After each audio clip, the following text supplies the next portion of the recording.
মাত্র ৮০ টাকায় পেয়ে যাচ্ছেন ক্রিস্প চিকেন এমনকি কোল্ড কফি। দেখতে যেমন সুন্দর, খেতেও সুস্বাদু। Hello guys, it's me Kamran and welcome to my new blog. ভিডিওর টাইটেল থেকে আপনারা বুঝে গেছেন আজকে আমাদের খালিগঞ্জ বাজারের লন্ডন রেস্টুরেন্ট নিয়ে ব্লগটি।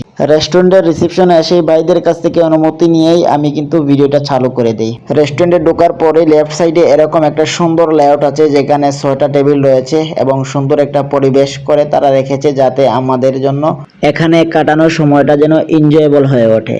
আপনারা ভালো করে খেয়াল করুন আর দেখুন, আমি প্রায় কিন্তু আমার এই ব্লগের মধ্যে পুরো রেস্টুরেন্টটাই তুলে ধরছি। সব থেকে ভালো লেগেছে আমাদের জকিগঞ্জের মাটিতে এর সুন্দর একটা রেস্টুরেন্ট কিন্তু আমাদের জন্য আসলেই গর্বের।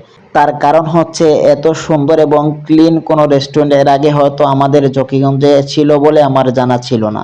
এক কথায় বলতে গেলে জকিগঞ্জের জন্য এটা বেস্ট। তাদের ফ্রেশ রুমগুলো কিন্তু অনেক ক্লিন, সেটাও আমি খেয়াল করেছিলাম। সত্যি বলতে সিলেটে অনেক ক্লিন বা অনেক উন্নত মানের রেস্টুরেন্ট থাকলেও আমাদের জকিগঞ্জে এর চেয়ে ভালো রেস্টুরেন্ট এর আগে ছিল বলে আমার জানা নেই। অনেক ভক ভক করে ফেললাম, ভাবলাম কিছু একটা অর্ডার করে ফেলি, তাই ক্রিপস চিকেন অর্থাৎ চিকেন ফ্রাই লেখা আছে এখানে মেনুতে, এটা আমি অর্ডার করে ফেললাম। সাধারণত নতুন এবং ছোট রেস্টুরেন্ট বলে অর্ডার করার পর কিছুক্ষণ অপেক্ষা করতে হয় খাবার পাওয়ার জন্য। এই সময়টুকুতে আমি একটা জিনিস দেখলাম, এখানে কিছু মানুষ এসে যার যার মতো ফটো সেশন করতেছে, এমনকি কেউ টিকটকার, সে টিকটক বানাচ্ছে। তো আমি সিঙ্গেল মানুষ, আমার তো দেখা ছাড়া আর কিছু করার নেই। অনেকক্ষণ অপেক্ষার পর খাবার চলে আসলো। সেটা খেতে না খেতে আমার বাতিজা কল দিলেন যে একসাথে সিলেট গেলে ভালো হয়। এই জন্য বাতিজাকে আমি কল দিলাম যে তুমি লন্ডন রেস্টুরেন্টে চলে আসো। তাই আমার কল পাওয়ার সাথে সাথেই বাতিজা চলে আসলেন লন্ডন রেস্টুরেন্টে।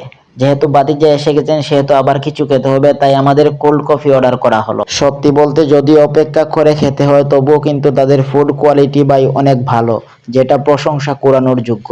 তো আমি আর বাতিজা খাওয়ার পরে বাতিজাকে নিয়ে কিছু ফটো সেশন করলাম। সাধারণত বাতিজা না বললে আমি ফটো সেশনের কথা ভুলেই গেছিলাম। তারপর বাতিজা বললেন চাচা যেহেতু এসে গেছি সেহেতু ফটো সেশন করে যাই। আমি বললাম তাহলে ঠিক আছে। তারপর শুধু ফটো সেশন করেই আমি থামি নাই, দোলনাতে একটু ট্রাই করলাম। তো এই ছিল ভিডিওটি আজকের মতো। সবাই ভালো থাকবেন, দেখা হবে অন্য কোনো নতুন ভিডিওতে। আসসালামু আলাইকুম।